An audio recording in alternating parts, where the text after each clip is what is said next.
Test.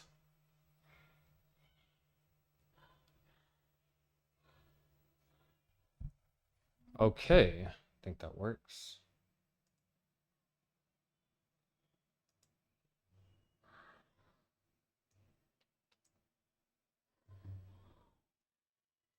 Yo, what's up?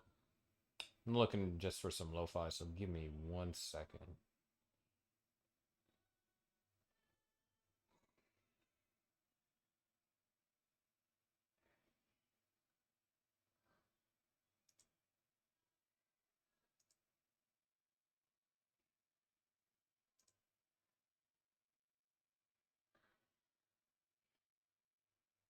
It'd probably be in this folder, right? Oh, cancel out the replay buffer. Just angle this a little bit more this way. Better. Yo, what's up, Leanne? CTWC, yes.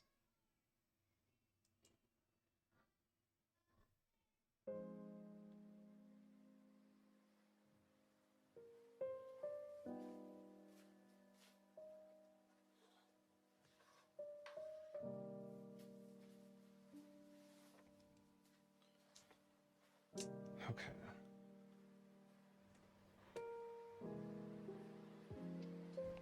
Can you guys hear the music?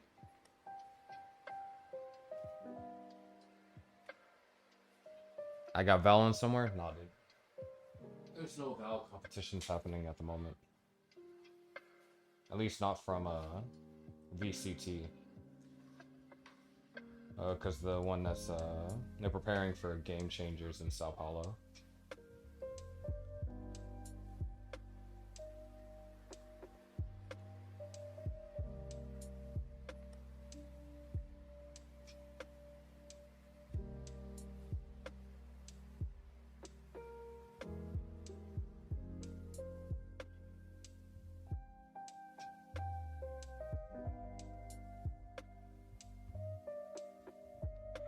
All right, sweet.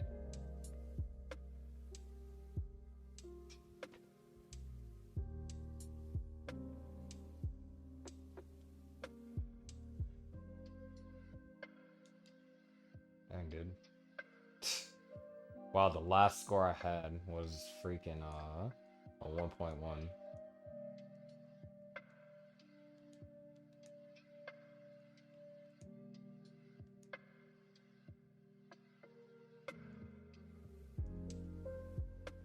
Still hasn't hit me. Wow, an all white board.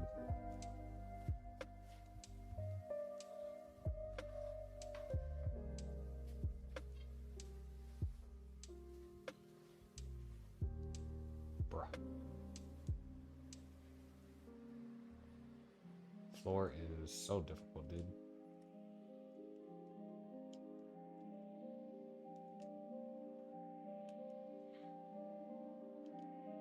Here we go, we actually got a Tetris. That was... wow.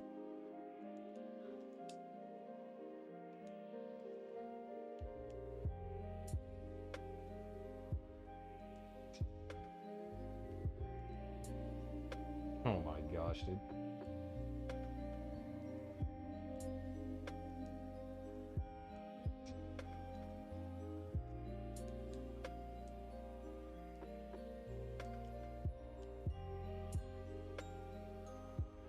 Yeah. That's tough to survive. Dude, the O pieces came way too early. Yo, Academus. Thanks so much for the raid. Thank you, Tetris. Thank you, S-Drop.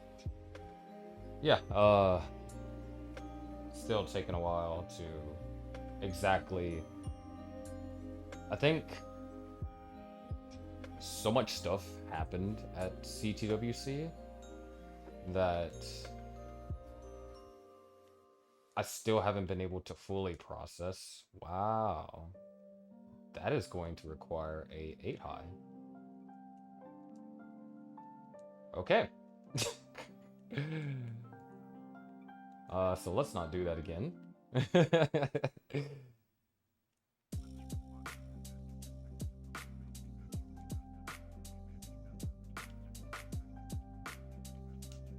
Oops.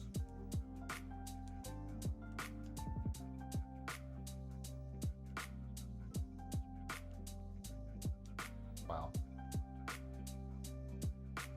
Yo, what's up, bunny? How's it going? The game may be over, but the training shouldn't. Well, here's the thing. Like, I really don't. I don't know. I don't have like any upcoming DAS goals. I don't think there's any DAS tournaments that is coming up soon.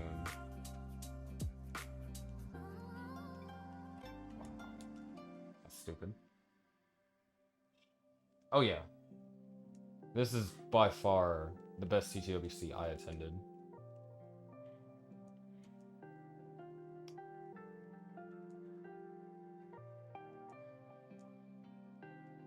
I don't know, it just really feels difficult for me to get a 1.3. Dude, I don't pace. I mean, the closest DAS goal that I think I would chase is getting back 5 back. So I've choked it a couple of times.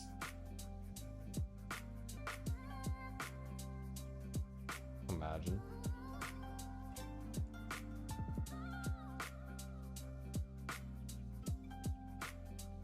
You set the clock till next CTWC. Awesome, always CTWC.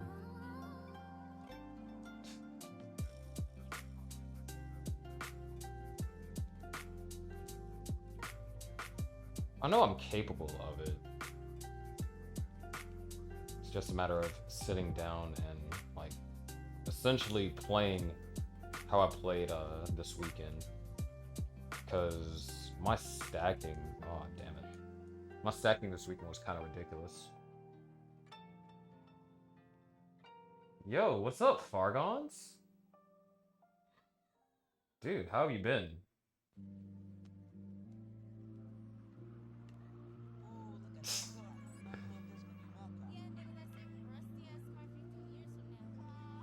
Ah, man. I still probably it'll be more in depth whenever I actually watch the videos again, like watch them like it's in Premiere with chat and everything. But I've taken a look at my commentary for this year. I'm gonna do like one more floor for. Well, I've listened to my commentary during top 8, and at least the glance of what I listened to, because I mainly listened to the post transition, I felt like 18 is not really so much my focus for talking about like improvement. We'll do one more, but more so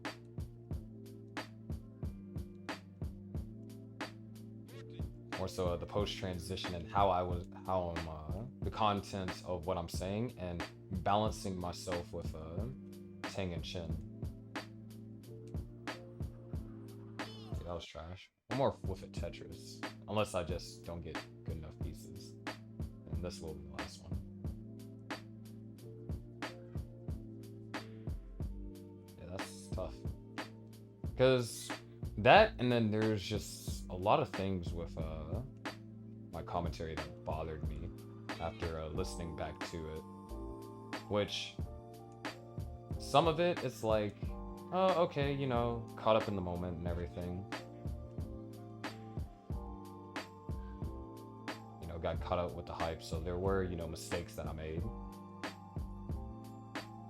But then other things, it was just, like, small things. Wow. Okay, whatever.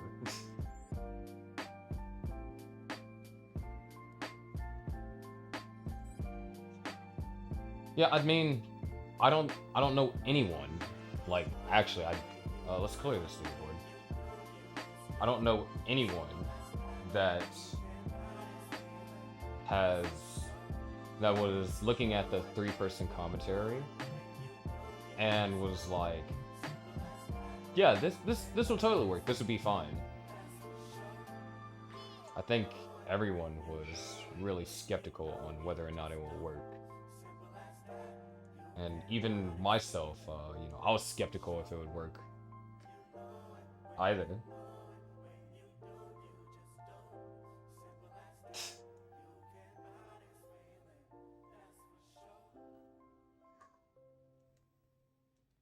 But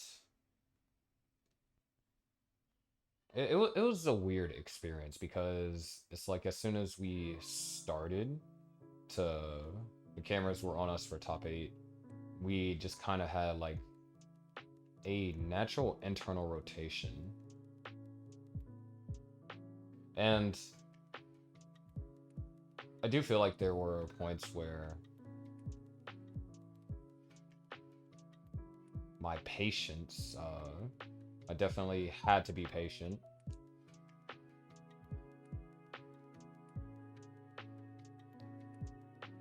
I think that was probably the most challenging was, waiting for another commentator to, or whether it be Tang or Chen, to finish what they're saying, and then to wait in and see if another one was gonna like pick up right where they left off before I interjected. I think that was probably the most challenge that I had coming from my side, just because of the way that my natural commentary style is. I think that was like the biggest challenge, so to speak. But yeah, there's some things with my commentary that I can improve.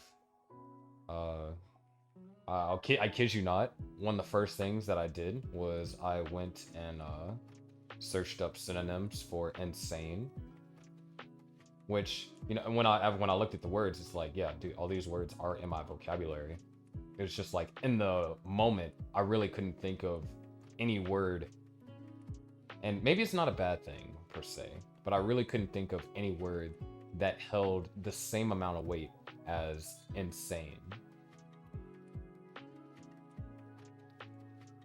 And I think, Chen said it best. If there was one word that was used to describe this year's CTWC, insane was in fact that word. Wow.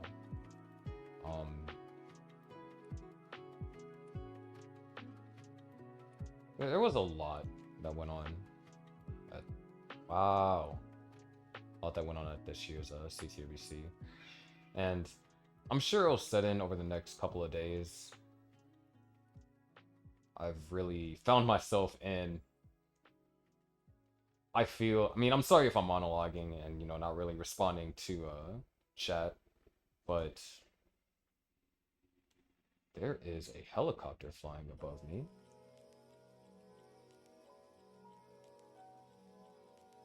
Okay.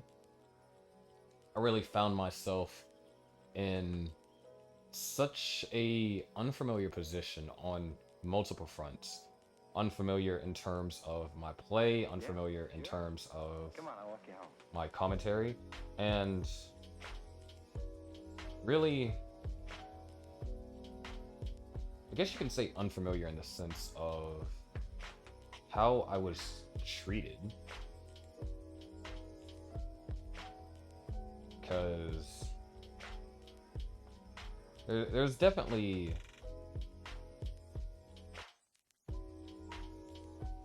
The heck? Okay, just weird pieces. There's definitely moments where I just didn't know how to react, because it's never happened to me before. I mean, 2 of those instances was when I defeated Hydrant. I didn't know how to act when people started chanting my name, or rather, not necessarily chanting. Dude, imagine if people started chanting my actual first name. That'd be crazy. But in the sense that, ew, that is disgusting. I hate that so much.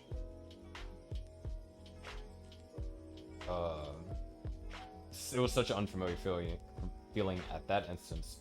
And then at the after party, whenever once again people were chanting my name to give a speech, and you know I was just put on the spot, and I was like, I don't know what to say, and I just said like hell yeah, just to give me time to really think. And I mean, there's obviously a certain authenticity to you like just saying something just right on the spot, but I really feel like I needed more time to really sit down and think and convey how I personally felt about CTWC, which I still don't even... What? Sharky, why'd you do that? I still don't even think that I can confidently sit down and write like a big, a long paragraph or paragraphs explaining the way that I felt during the CTWC. Because there was so many different emotions for different aspects of CTWC that I personally felt. You know, one of them obviously being the two instances that I brought up earlier. Bro, if you give me another freaking Z piece.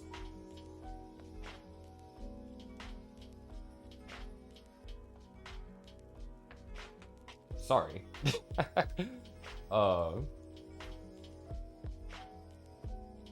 But there was also the part with Gauntlet, dude.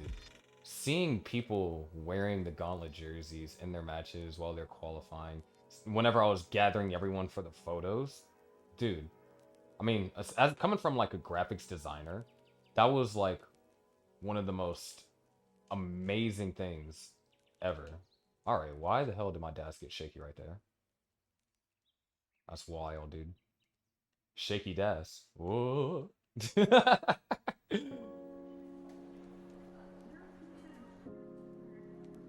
But that was, and then I was running back and forth. I didn't want to take up too much of people's time. But then when I came back after gathering the last player that was there for the pictures, I just got to see everyone just kind of crowded around chatting with each other, but they were all representing their own team. And dude, there was just something so magical about seeing what I want for my event, what I want for Gauntlet. There's just something, dude, I swear, if you keep drowning me, there's something just magical about that moment. And then of course trying to direct how I wanted the photo. That was I'll be honest, it was the first time first time I did any kind of directing. Wow, what a choke.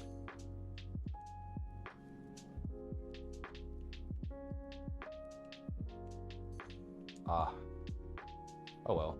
929 first game, not bad, not bad. Yeah, once again, I'm sorry for monologuing. I have to get this stuff out.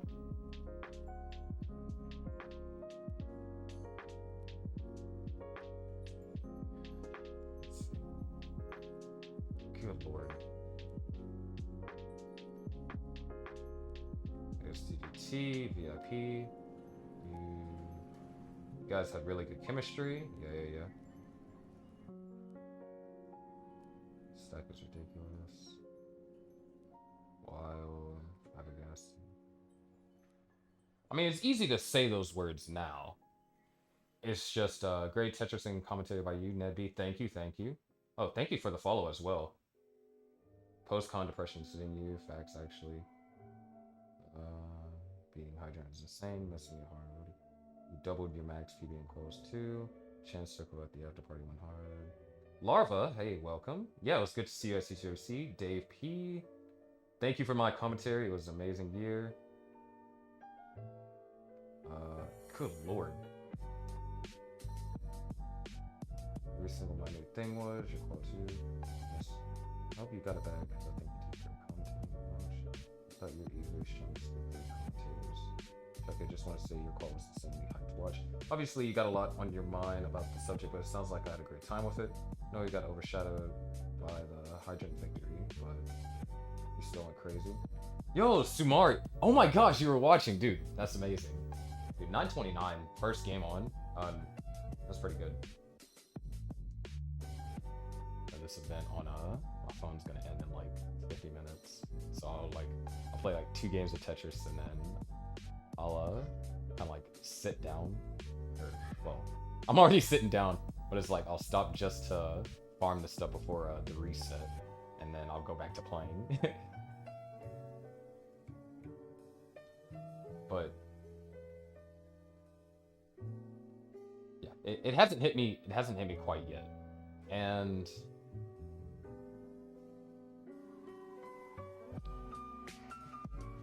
you know, it's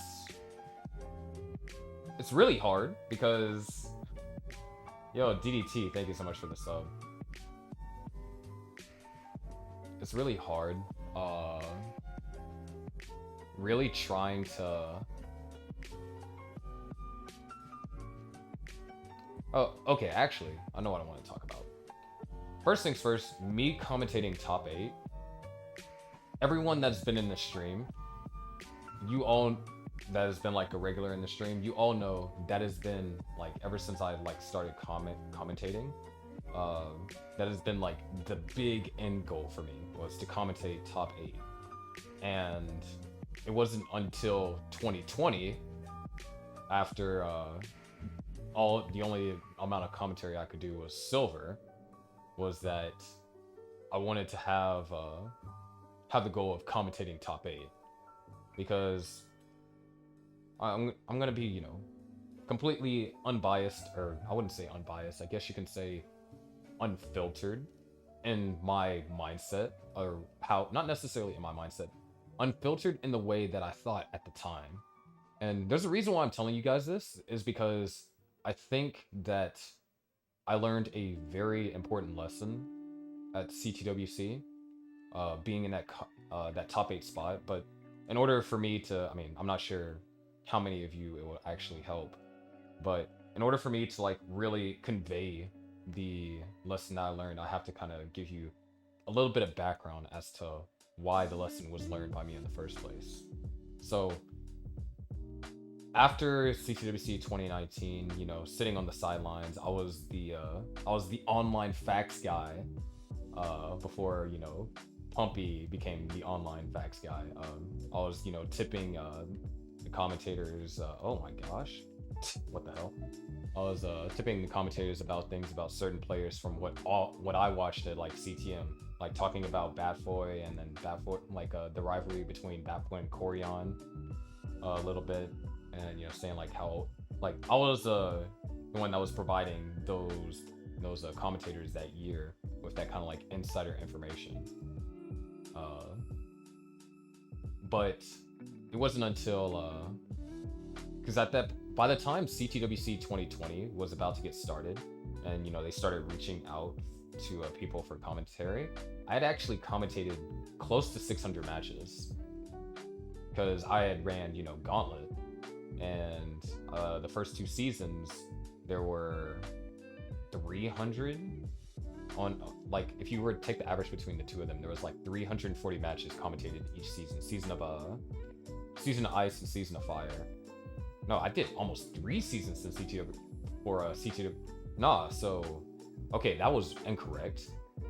It was actually, I'm remembering, it was actually almost 900 matches I commentated before CTWC 2019 or 2020, right? Now, that's crazy. Like, it's actually insane. And because I commentated that many matches, because I had all those reps, and I started to develop a style that people ended up liking, I got in my head, it's like, okay, this year, you know, I'm gonna ask and see if I can be a commentator for the early rounds for CTWC 2020. And needless to say, I was told no, I wasn't even in consideration for it. And that already, you know, that kind of hurt, because you gotta understand, not commentating 900 matches in a year, that's, you know, 3 matches a day, which that was not the general workload that I did. The general I'm getting tongue-tied. The general workload that I did when it came to commentating Gauntlet back when it was King of the Hill was I would commentate anywhere from 15 to 33 matches a day. I know it's. I mean, there were majority of them were best of 3, and I know it sounds like absolutely crazy, right? It's like, damn, Sharky, what? Yeah, that was the kind of work that I put in, and when I was told like, oh, you're all the spots are taken, and essentially I wasn't being considered for gold. Now they gave me silver, and I did whatever I want with silver, and part of my drive is like, okay, maybe I try to justify it to myself. It's like, maybe it's not that I'm missing anything in a sense, but it's more so that I just they haven't worked with me, so they need to to build trust, right? What you would do in the natural workplace. So that was the reason why I gave myself why I haven't, or why I was unable to commentate any part of gold in 2020. And when watching top 8 that year, I felt a little resentment and a little jealousy, because in my mind I felt like, dang, there are people up here that are commentating that I felt like I could have done a better job of bringing the hype to those people, like bringing the hype to the audience watching. And to put it bluntly, I just felt like a lot of some matches just weren't hyped up enough. And I know it was a really selfish and pretty egotistical way of thinking, but that's how I honestly felt. Wow. Nah, that's crazy, dude. That's freaking crazy. What the heck? That's crazy. Nah, dude, that's freaking crazy. What? Dude, what the freaking heck? Dude, there's no way. But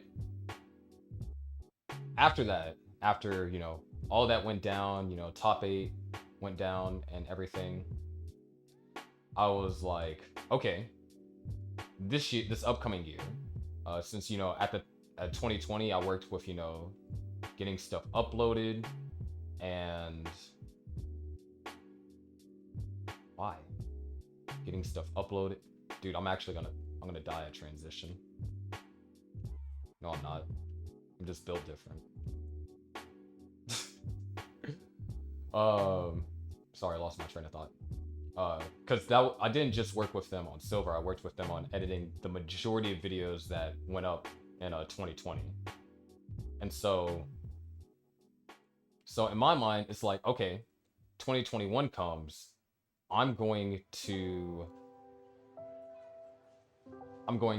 try and really work hard, improve my commentary, and give them a reason to give me like a bracket spot on gold. I should have quick tapped that, to be honest.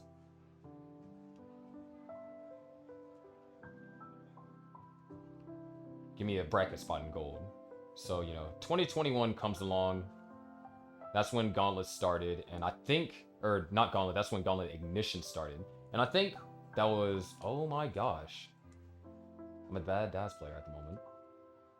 And I think that was when my commentary really started to kind of take form. Like the style now, even though I'm continuing to refine my commentary, I think that year, whenever teams got started, I think that's when it really started to define my commentary style. Because it was a lot more focused, or if you will. And so 2021, I was told that I would get to commentate some of gold. Well, quad, I underperformed. I led the tech issue, the first tech issue that I had in any kind of a qualifier. It happened to me during that one, and I let that get in my head. Bro, imagine going for that eyepiece to the left. Would you guys go for that with Das? Probably not. That's something insane people would go for. But 2021, I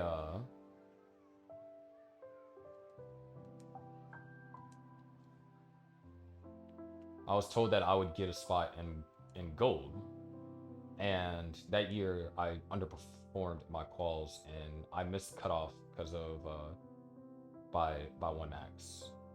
If I would have gotten that max, then I would have made cutoff. And there were plenty of opportunities, and I just, in the end, was unable to make it happen. Oh, that does not burn. I thought that burned. Oops. Aerodetch, thank you so much for the follow. BOK Rage 38, thank you so much for the follow.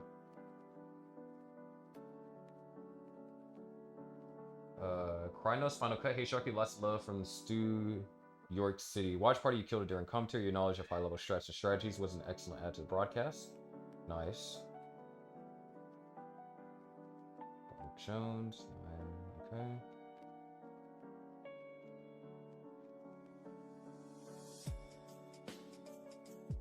Okay, let's up bird up.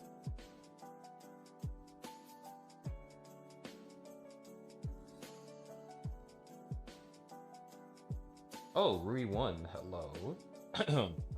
Sorry, I know I'm like monologuing, and I'm not sure how many of y'all are here to watch me monologuing. Oh yeah, Kira, my first game on my qual was a max. Okay, I think I'm caught up on chat.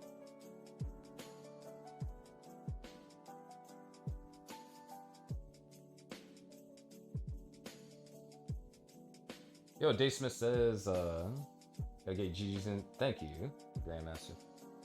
Always appreciate the Sharky monologue. Sweet, sweet, sweet. Okay. I'm gonna mess around and freaking miss doing the stuff before this freaking event and my gacha game ends. I'm gonna be devastated because I'm gonna just miss out on the limited item. But so 2021 came along. I didn't make the bracket, but I was still in silver, and I was forced to make a tough choice.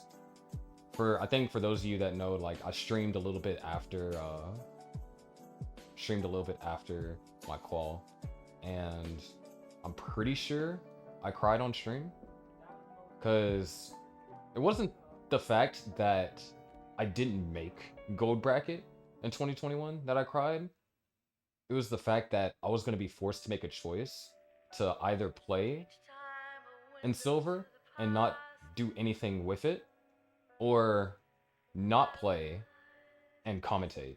There was, under the current structure of CTWC that year, there was no option for me to do both. And that in of itself was devastating. And whenever, I eventually made that decision, I remember the message that I sent to Adam. I was like, I willingly drop out of quals. I feel like the impact that I have as a commentator will surpass whatever impact I make, while playing in silver. And it hurts so much to send that message. It's definitely one of the tougher choices that I had to make in my career, because I don't think I would have been able to win silver that year. Well, I don't know, because before that qual happened, I was in top form. It was just a bad qual, but Superminds ended up winning that. And, he was a roller. But it's like, I really want to play.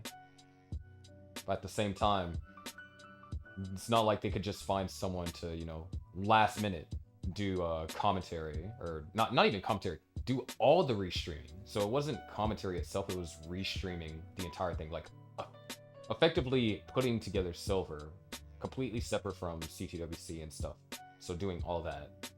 And it's not like there would have been someone that they could just find on short notice to do that, because I already had all the frameworks. I did it, you know, the year prior. So that was, you know, one of the toughest decisions that happened to me. And then come to find out, the commentary that I do in Gold, it was all early round commentary. So I didn't get any of the top four, you know, top four players.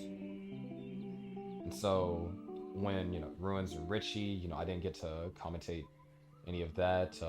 Tetris Time and Fractal, I didn't get to commentate any of that either. I was early round, but I just didn't get to commentate what I wanted to, because like I was at the time, top 8 wasn't a goal. It wasn't, because I had convinced myself that I lacked something to be good enough to commentate top 8,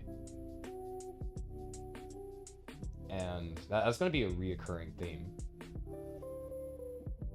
But it was really hard for me not to become bitter about having a goal and then just not able to reach. I think 2021 was probably the most devastating year for me in my career, because I hit only one of all the goals I set, and that one goal was to have JD commentate with me in Silver, which I wouldn't even. The difficulty of that goal compared to others is very minimal. But, you know, that year went, it came, it went, and I was determined to continue to work on my commentary. So then, whenever CTWC 2022 came around, maybe I might be considered good enough for top 8. Because at this point, I had extreme confidence in my commentary. A couple of videos from Miles and Doge, they went viral on TikTok, you know, a couple million views and everything. And so I was starting to build up a lot of confidence in my commentary. And the way that I envisioned top 8, and this is kind of where the lesson that I learned starts to come into play. The way that I envisioned top 8 was that I commentated top 8 with Chris Tang. Essentially, I would replace James Chen. That was the way that I initially envisioned it. Because in my mind, at the time, I thought if you were to compare me directly with James Chen, that I myself am a stronger Tetris commentator than him. That's what I thought in my mind at the time. And so I was like, okay, I work on my commentary, I continue to, you know, have all these things happen, and then maybe 2022 is the year that I commentate top 8. Well, when 2022 came around, I was given gold bracket, and I was given up until top 16. And I was told that there was a possibility of me commentating top 8 if James Chen didn't show up. Because for whatever reason, I was told that it was uncertain if James Chen would show up or not. And so, you know, that gave me a little bit of hope. You know, had a rough qual, because I determined that that qual was so rough at the beginning because I was tired as hell, because I did a thing for the news at like, I woke up at 3 so I can be at the convention center by 4 and, you know, participate in the news segment or whatever.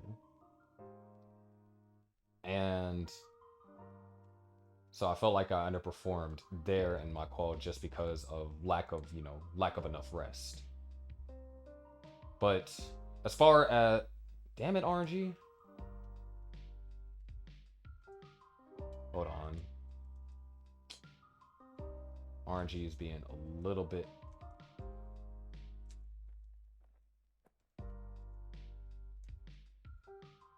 If I get an L, no, I don't survive this.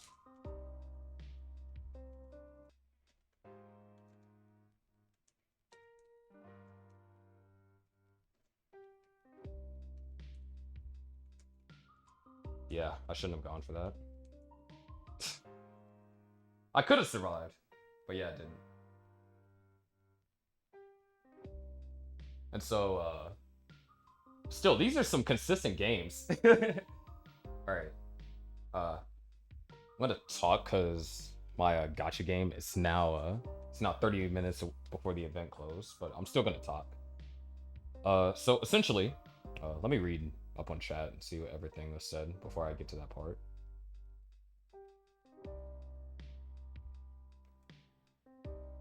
We'll get there in a minute, Cobra.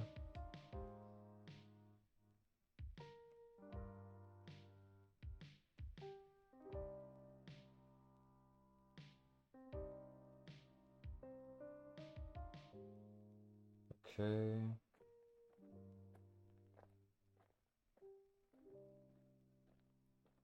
All right.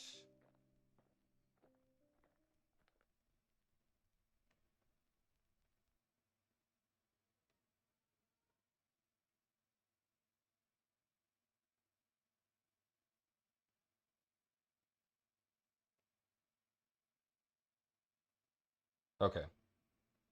Yo, hey Andrew. Thank you, thank you. Gotcha. Look, all right. It's a game that I've been playing for like 3 years, almost four. All right. And I don't know if this event will come back. But seriously. So, it comes around and in my mind, I'm like, if James Shin doesn't show up, I might actually have a chance to commentate top 8. And surely enough, that was not the case. James Shin was there, obviously, in 2021.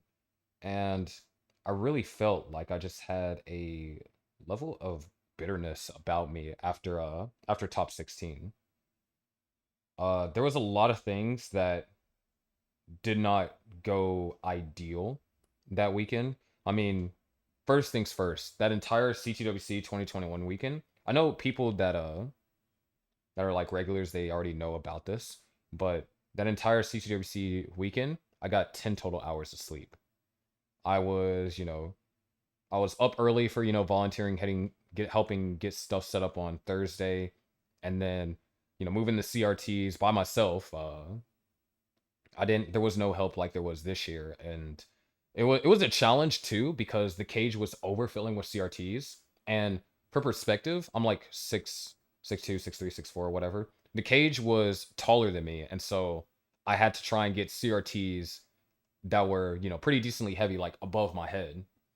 And so it started that Thursday, and then, just all the other things that I did as well. So 10 hours of sleep was over the across that weekend was, yeah, not not the best. But with uh with that being said, what ended up, happening was after or not end up, what ended up happening. I couldn't even commentate as good as I thought I should, basic because of the way that things were being ran. So the matches that I wanted after the bracket was made, I didn't get to commentate because matches were just being thrown up wherever there was an available spot. So then you ended up with people like Dan V on the side station for the entirety of that year, even though Dan V made it to like top 16 if I'm not mistaken. Whereas, I felt like there were definitely matches that deserved to be main stage and they weren't. But also, I had to interrupt my commentary, especially on 19, and be like, would blank and so and so go to stage 2? Would blank and so and so go to stage 2? I never really got a chance to get into a flow. Also, no one told me the music stopped. I never got a chance to really get in a flow. And because of that, I just never. I couldn't. I felt like the commentary that people come to watch, the commentary that they're used to, I felt like they didn't get that full experience, if that makes sense to anyone. Let me know if that makes any sense. I feel like it's a bit complicated to explain, but I mean, I'm already technically at a little bit of a disadvantage when it comes to commentating in-person events because I don't have music to also help supplement the commentary. I'm having to do this, you know, just going based off of, yeah. like I said, not sure if that made any sense, but that's essentially what I'm having to do. And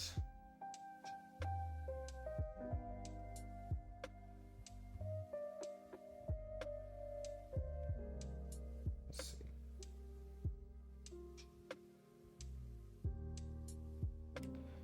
But I felt like I was unable to deliver on the commentary, and I felt really bad about it because it's like I know the commentary that people expect to see from me, and I felt like I didn't deliver. And it wasn't, in some ways I felt like it wasn't my fault, but also in other ways I was like I should have been able to do something better about it. And whenever top 16 finished and I was told by Adam, introduce the top 8 commentators.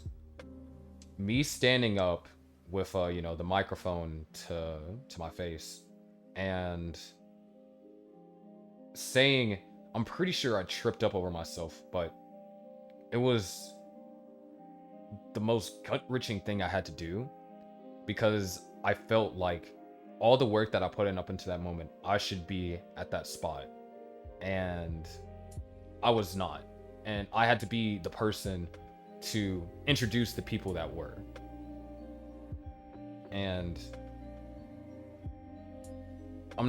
luckily I was hid behind, the screens because I was the person that was operating the OBS at the time. I basically did Pumpy's job last year, except for also while doing commentary. Oh, yeah, that was another freaking thing. Yeah, I was the stream operator last year, and in addition to all that crap. But I'm not sure if I can really quantify to you guys how hard saying, introducing Chris Tang and James Shin was for me in 2022. And while the matches were going on, I couldn't even appreciate the Tetris that was happening because I felt like I should have been there that is commentating what's happening on 29. I felt like my knowledge of the game and the way that I can commentate on those faster speeds, I felt like it's such an asset to getting more people into the scene that it was just wasted. And I was just really bitter about it. And throughout several moments of it, what my thought process is, what am I missing? Like, what is it that duo does that I cannot? Or it's a really, also shout out to DDT for this. I'm putting this on because I like it. But it was really it's something that just tanked my mental so much. And even at the after party, I did feel a little bit better after talking to James Shin. He told me that he apologized. He's like, sorry, I'm hogging up the top 8 spot. You deserve to be up there.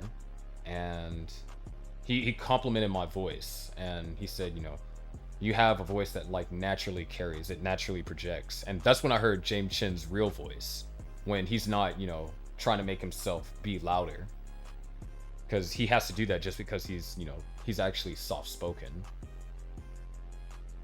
And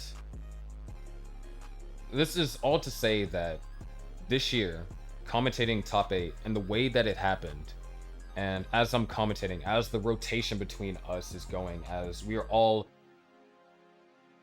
sharing the booth, you know, all at that table,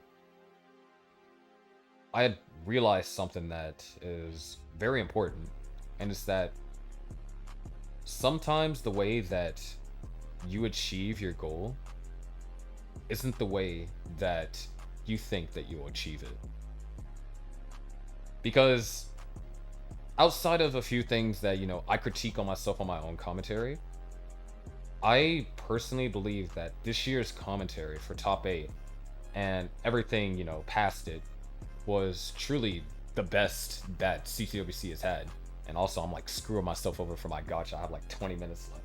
No, I don't. I have 15. Damn it, dude. And yeah, it was all the hard work that I put in over the last 4.5 years. Come February, I'd officially been in the scene for 5 years. But, you know, and for anyone that this might apply to, for anyone that may have that kind of dream or goal that they, you know, want to achieve. And like I said, this situation is specific to me, but I think it's very important to see that, you know, your goals and dreams, they might not be reached in the same way that you think that you'll reach them, but overall, you know, they can still be reached, and the end result, however it's reached, can be better than you can even imagine. Because this year was really special to me. I think, you know, I can't speak for how anyone else feels about this year's CTWC. I can't speak to how, you know, the players felt, you know, especially those that made it far. I can't speak to how Sidna felt for winning second or Fractal for winning first. But I personally felt that if you were to take how I feel, the CTWC, and me just really still trying to process it, I feel like, me personally, I was the person that won the most this year. I think that this CTWC, it's so hard for me to process. Like, I can't even begin to try and fathom all the stuff that happened this year. All the conversations I had, my conversation with Harry. It's so incredibly hard to fathom, to even try to put into words, which is why anytime I was, you know, asked for a speech or anything, it's really hard for me to think of what to say. But, like, I'll be damned if I'm not the person that won the most of CTWC. I basically hit my qual goal. I won round 0 and probably, well, after the grand finals, the second most hyped thing in the entire tournament. Hell, I got a Verge article that, you know, that highlights me. Like, what? I got to commentate round 0. I didn't commentate, you know, round 1, because I freaking played in round 1. My first time ever in a LAN CTWC making it to round 1 after failing to make it all years that I attended. I commentated top 16 with Chris Tang, and I got to commentate top 8. And the amount of love that was shown towards me, it's not something that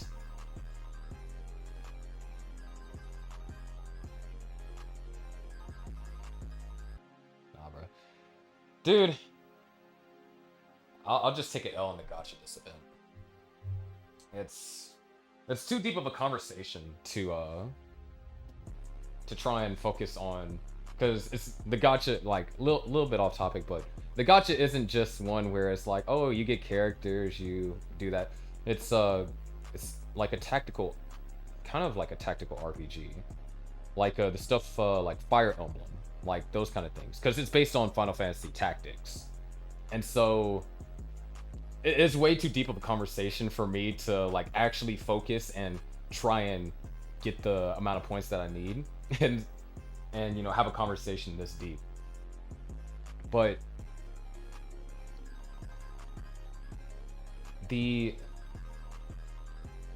I really feel like, you know, I won. And yeah, there was you know, there was some hardships. The CTWC jerseys, there was stuff that went on with DHL, and they didn't get there. that Friday, and I was stressing out about it, you know, to the point to where it drove me to cry silently. And, you know, because the thing is, you know, the whole entire Jersey initiative, basically every aspect about that was me. And I felt like if the jerseys didn't succeed, I was letting everyone down. I was letting, you know, Vince down and everyone that, you know, bought them. Even if they, you know, arrived there late, and, you know, it really felt like, I know, you know, it is under the CTWC banner, but I'm the one that, you know, put it together. And so there was definitely some moments in CTWC. It was just really tough on me. But, you know, to have so many people tell me that I'm truly loved in the scene,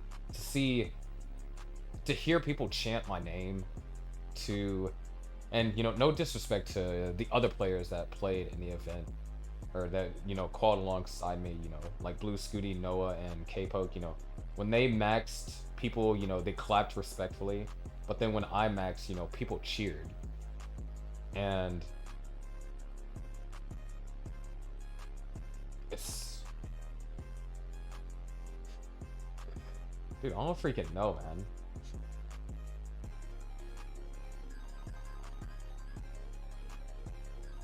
But, you know, that's all to say, you know, there's never one path to, you know, achieving your goals. And I think from all that I learned about at CTWC, where there's, you know, things I learned about myself, things I learned from, like, the business side of thing, or, like, you know, all that stuff, from all the stuff that I learned about CTWC, I think that lesson is probably the most important. And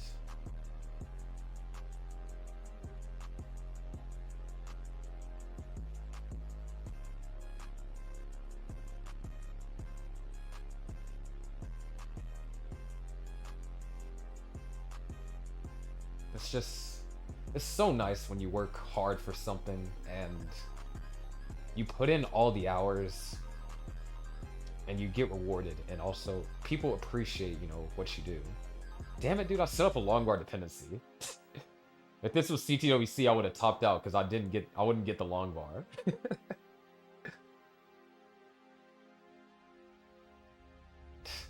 Also, yeah, the RNG this year was freaking terrible, man.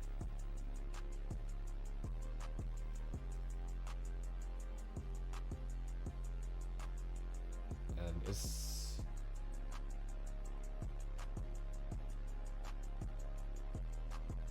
like I said, I'm just, you know, I do miss it. I do, you know, miss CTWC, and now I have to wait a whole nother year for it, and, you know, everything like that. But it still feels like I'm still there.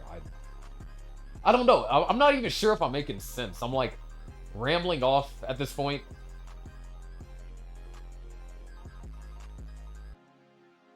But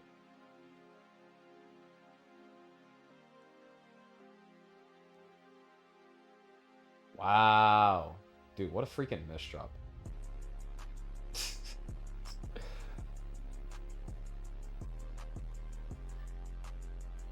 You know, I hit just about every single goal.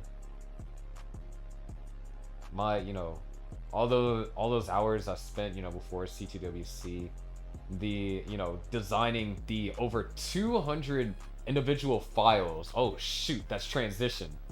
I'm over here about to wipe my eye. Designed over 200 files for all the jerseys that, you know, you saw all the players wear. There was 200 files that were needed to make those jerseys.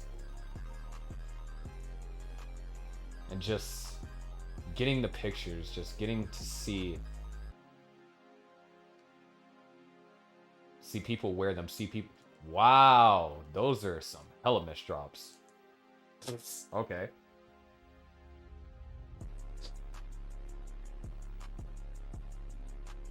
But Yeah, it's wild. Let me get caught up on chat because I'm so far behind.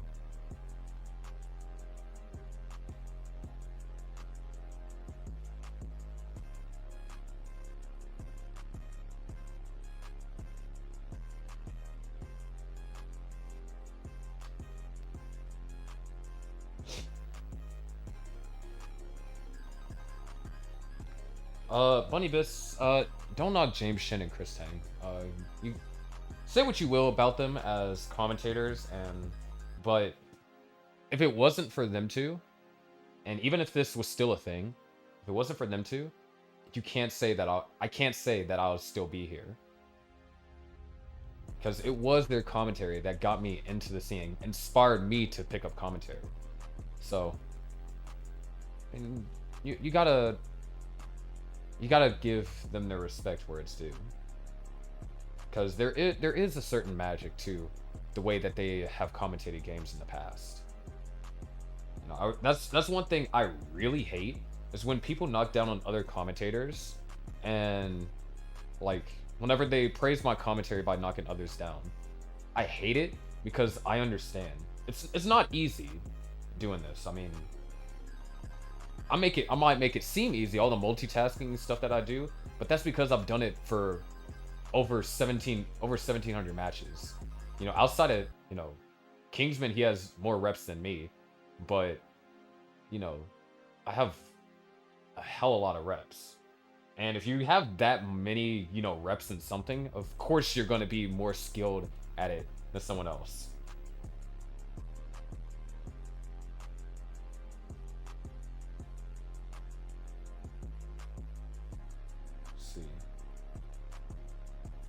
Everyone in Silver wins for not having played against Eric. That's fun. Yo, Quinal, thank you. Doremi, yo, what the heck? Isn't it like super late for you? Yo, thanks, Doremi. I really appreciate it.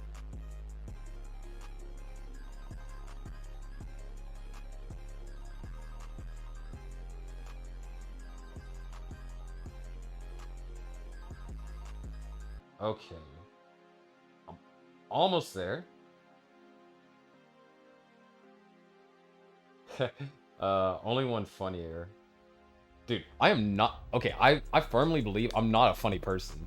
Like, the way that my humor works is I say stuff to make me laugh. Because I always feel like, you know, if you can laugh about things, then you'll generally be in a more uplifted mood, generally. That's how I feel. So I say a bunch of stuff that make me laugh, just because, you know, it makes me laugh, and I like laughing about stuff. What was the most heartbreaking moment in CTWC?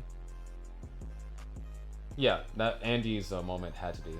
Yo, Kham, thank you so much for the Twitch Prime for 31 months. Sheesh. How do I feel getting to use Nestor Stamps for commentary, etc.?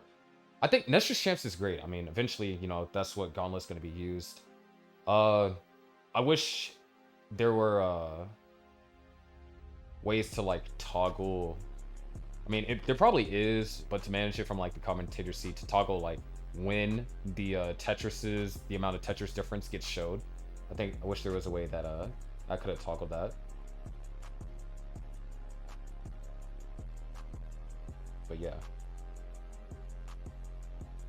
And yeah, that's the fair statement to say, because I mean, Chris Tang, he knows more about James Chen, but that's also, you know, I have a lot of, dude, I can't tell you how much time I have invested in just classic Tetris itself. I mean, my Twitch in 2020 was like 2,000 hours watched, and that was just on Twitch. That was, you know, when I was breaking down matches, I was doing coaching sessions and stuff like that. So yeah, it's real tough.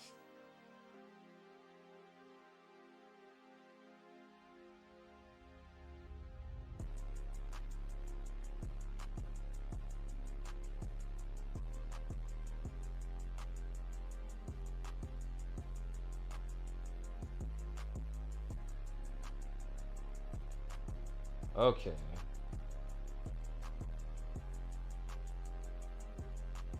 There we go, there we go. Yo, Red Lyra, appreciate it so much for getting them the raid. Okay. Yeah, I'm caught back up now. Yeah, but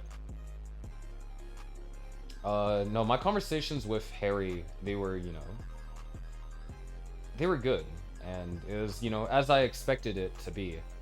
You know, it was, you know, a heart to heart, and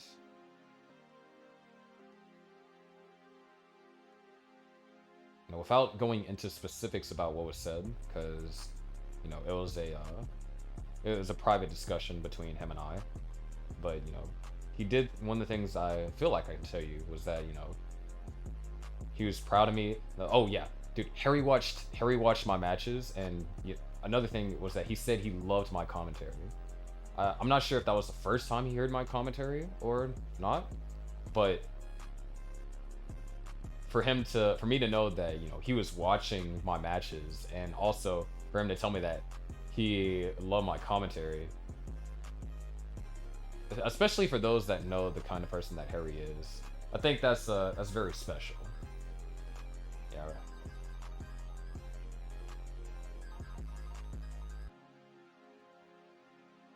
Let me see. Is it too late? Maybe if there's like an hour. Hopefully I misread the time and my sacrifice to. Oh no, that was it. That's raps, dude. Yeah, I just missed out on the limited gear, but it's fine. I think having this conversation is a bit more important.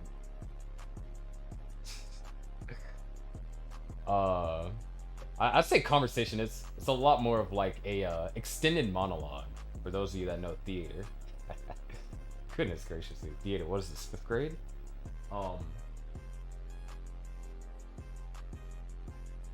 Nah, but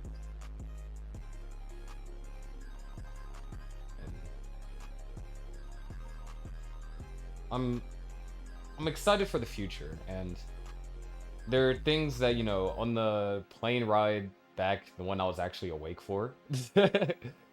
uh I need to take this time that before CTWC videos get uploaded and start getting ready to publish more content, get both my Discord server and the Gauntlet Discord server in order. Because I want to start to make a push just for, not just for me personally, but also Gauntlet. And then, you know, I had a little bit of a conversation with a Commando. And for those of you that don't know, Commando is a commentator for more modern Tetris events. And with how essentially a lot of it was me trying to, even if it's a small one, trying to help bridge the gaps between classic and modern, at least with, you know, my event. And it wouldn't be like an entire, you know, like complete bridge, but at least, you know, give people that have TEC and give them an opportunity to play in you know, a classic Tetris event, more specifically the teams event that, you know, I host. And oh wow, that is a missed drop. Good thing this can be solved. Unfortunately, I did not get the pieces I was looking for the solve.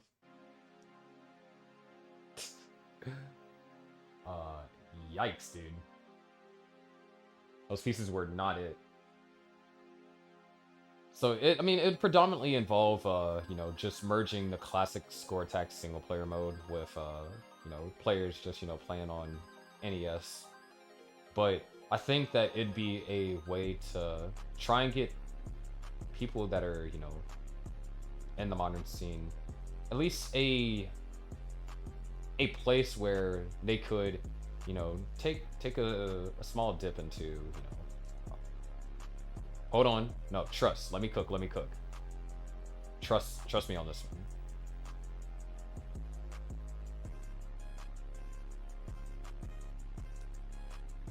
That T placement was terrible. And that is a misdrop.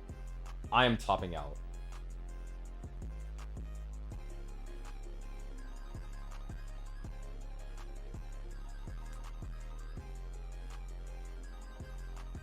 Unless I get an L? Nah, dude. Now I talk.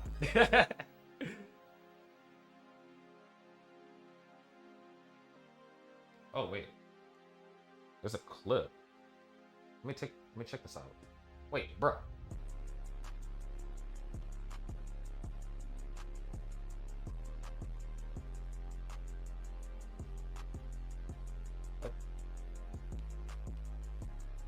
Oh, gotcha. I'm gonna disappear until Mega Masters. Sorry for ripping. See it? Okay. I mean, hey, that's fine. Billick, thank you so much. Glad you enjoyed the commentary.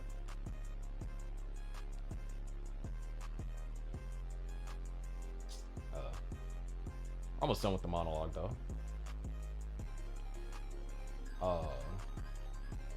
Hopefully, you know, if I can implement it successfully, you know, it'd be one day to give the more modern side of the community opportunity to participate and kind of try and at least help mend, it seems like, the rift that there is between the two communities. Because it's still a game that we all love. I mean, whether it's Tetrio, Tetris Effect Connected, Classic Tetris, it's all Tetris. And yeah, the mechanics and everything might be different. There's, you know, different technicals to it all. I do feel like this rift shouldn't be like how it is. And I mean, I feel like, me personally, that I'm out of all the classic organizers, I'm probably the most involved in the modern scene. Because I do, you know, I do commentary for the Tetris Effect Connected World Championship. I mean, I am going to be doing commentary for it this year again. So there's that. But I also feel like, you know, giving an opportunity to also share, you know, I mean, it's up to them, you know, whether it's Puzzle Kingdom or, you know, any other things. It's up to them if they would like to operate or do the things that I did, especially like when it comes to, you know, the creation of the jerseys or whatnot. You know, I'm more than happy to assist with that aspect. Dude, the heck?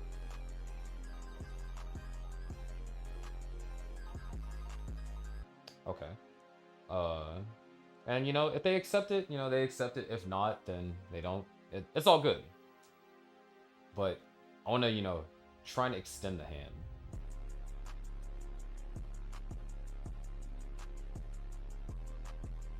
And I think that was, you know, had you know, good conversation with Commando.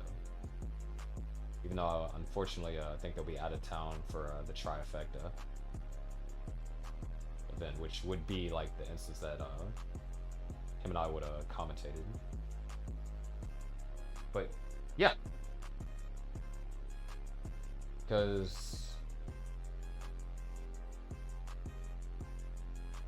I really think that,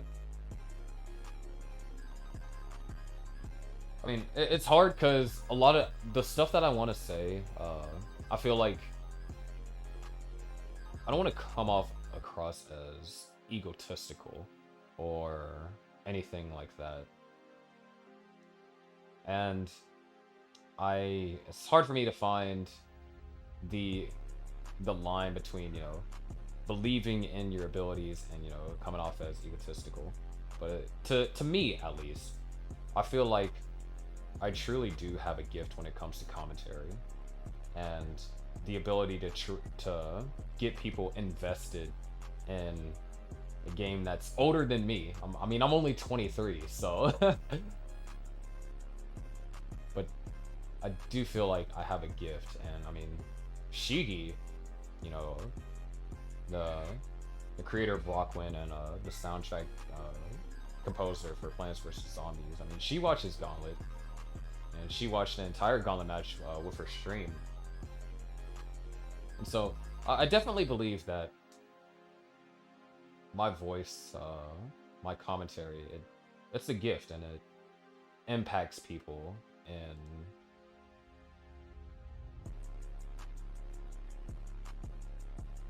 I no longer feel like it's on me to try and elevate the scene. I know there were a couple. What the hell? Okay, that's a drop.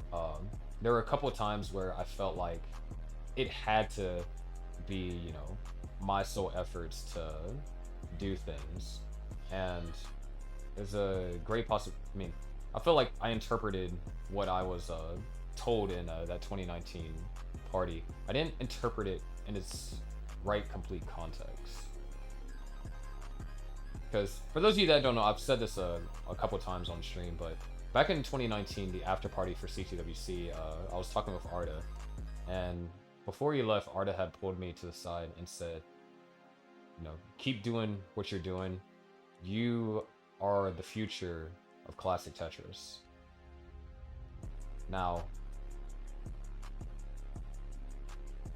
like I said, there's a great possibility I interpreted it wrong the first time, meaning that it was on me to, you know, try and elevate classic Tetris.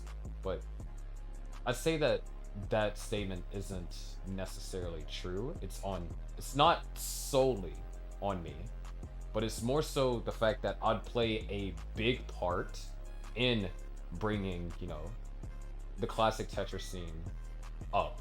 I think that's what Arda meant when, you know, he told me that. Because, and I'm not trying to take credit for, you know, anything like that, but I do know there are several people that are in the scene now that if it wasn't for my actions and what I've done or what I've accomplished, then I can't say, well, at least they wouldn't have got into the scene through me.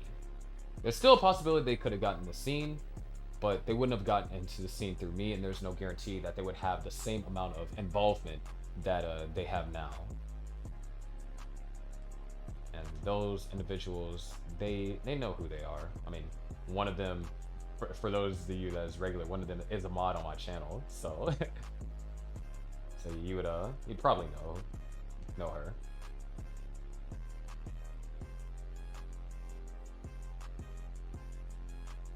But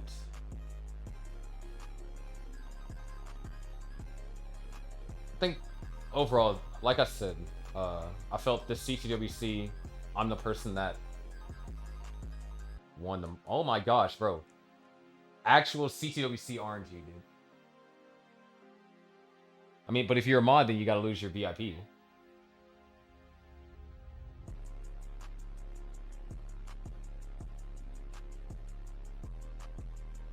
Well, Shigi didn't make Plants vs. Zombies. She composed the soundtrack for Plants vs. Zombies.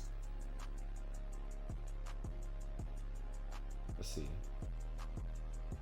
I mean, Red Light, I'm also going to be, hopefully I can get on a phone call with Edge soon, and we can talk a little bit more about it.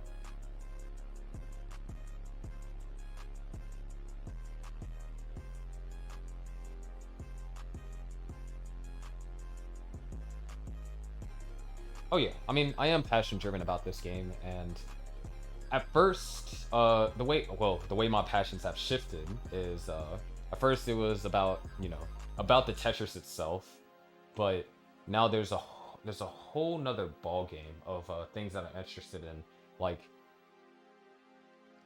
well, when I say, because I know there was another comment talking about, like, it's not necessarily a gift, and I'm responding to that, I wouldn't, maybe the commentary itself isn't a gift, but my voice is.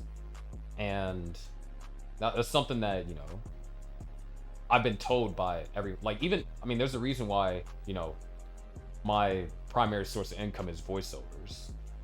You know, that's what I do. But, you know, even listening back, you know, to critique my own commentary this past weekend, you know, hearing myself on the microphone, it's like, dude, I sound good. I mean, I'm confident in my voice now. Believe it or not, there used to be a time where it'd take me forever to like sit down and actually record my voice or something, because I was never sure if people would like it. But That's essentially what I mean. My voice is a gift because I definitely put in a lot of work. I mean, I it's a little bit shameful to mention this, but in 2022, and this kind of aligns with the way my passion shifted from more so playing the game than to the other side of the scene, which is organizing and commentary and stuff like that. Last year, uh, the Twitch recap came back, or I got my Twitch recap, and it told me that I spent 4,000 hours watching Valorant. Now, before you judge, there was a reason why I watched that much Valorant. And that's because my event is a team event. It's the only one of its kind in the classic Tetris scene. Dude, that's such a devastating misdrop. Oh, that hurts. And the person that I blame for this is Hikaru, because he rated I'm pretty sure she's a woman grandmaster, and Amaya, and she was watching Masters Reykjavik. She was doing like a watch party, and I only caught it at the very end of the grand finals, and I saw the production of it, and immediately like my mind was blown because it's a team event. Valorant's a team game, kind of like how Gauntlet is team oriented. And because of that, I'm like, hold on, maybe I should rewatch the finals and see what they do from a production standpoint, and see if there's any of that I can incorporate in my event. And after watching the entirety of that finals, I went back and watched the entire tournament, similar to kind of what I did with CTWC, and I got hooked on the competitive, like the esports side of Valorant, but also just absolutely enthralled with how they did the production. And that kind of inspired me to try and really see how far I can push production of a classic Tetris event, more specifically a team's classic Tetris event. Like, I mean, I think the second half of the season, people are going to be in for a real treat when it comes to what I'm able to put together. I mean, you guys already seen the jerseys, but I think that's sort of where my passions lie. Is commentating is always huge, and now my passions kind of lie with commentating and organizing. And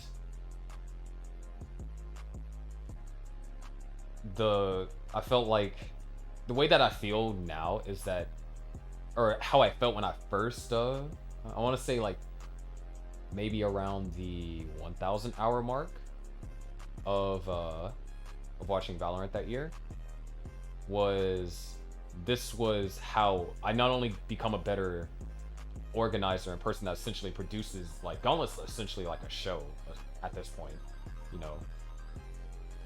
but I really felt like this is how I can continue to improve, because there's a couple of things if you've heard like my commentary over the years, you can probably pick up a couple of different mannerisms and ways that I present certain things that I've learned from Valorant, or rather the Valorant casters, to be more precise. So yeah, it's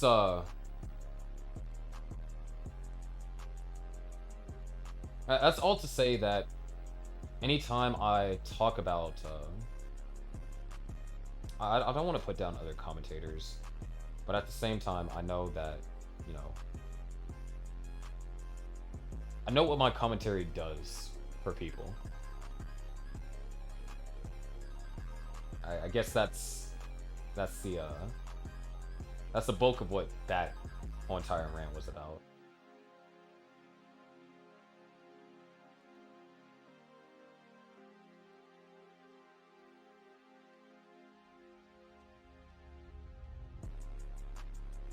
But yeah, So I think now it's like starting to sink in, just everything that has really happened. Just, you know, a chance to really kind of spill my thoughts out loud. And I'm hoping this upcoming year that I can continue to be impactful, not just in the classic Tetris scene, even if I can have, you know, a little bit of impact in the modern Tetris scene,